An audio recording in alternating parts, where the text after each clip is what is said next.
Hello guys! So bukas nga ay opening na ng Rosmar Food Trip kaya pupunta ako ngayon. Titingnan ko kung ano yung sistema dun. So tomorrow makikita nyo ako dun, si Tiang, si Hiraya, and si Daniel. So kaya ano pang hinihintay nyo ha? Mag-alarm kayo. 10 a.m. to 10 p.m. po ang grand opening. Pwede kayong mag-dine-in, pwede kayong mag-take out. So sa halagang 119 pesos lang, may Java rice ka na, may malutong na chicken ka na. Meron ka pang drinks. So super bongga, di ba? And for as low as 99 pesos, meron kang pwedeng avail na food doon na rice and ulam na. So meron tayo doon mga paisaw, Betamax, ano pa ba? Yung ano ng manok, bawal yata dito sabihin. So lahat meron and iba-ibang parts ng manok. So may thigh, breast, wings,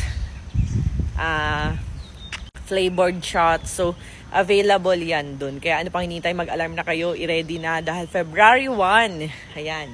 Kita-kits po sa grand opening ng Rosmar Food Trip. So, ayan guys, pupunta nga ako doon ngayon. Let's go! Ayan, isama na ang buong pamilya at barkada para matikman nyo ang napakasarap na manok ni Rosmar.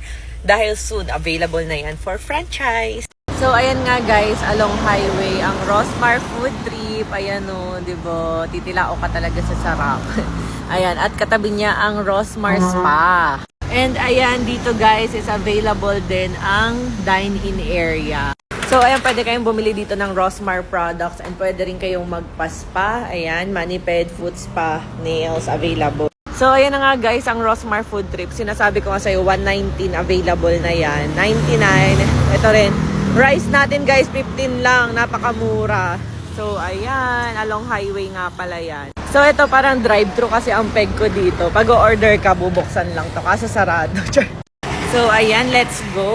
Ayan ang ating Rosmar Food Trip.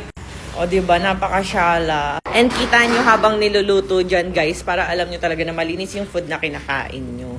Ayan, for the linis ang mga person, ay mga Ricardo. And ito nga yung sabi ko, para siyang Jollibee. O order ka lang dito, bubuksan lang.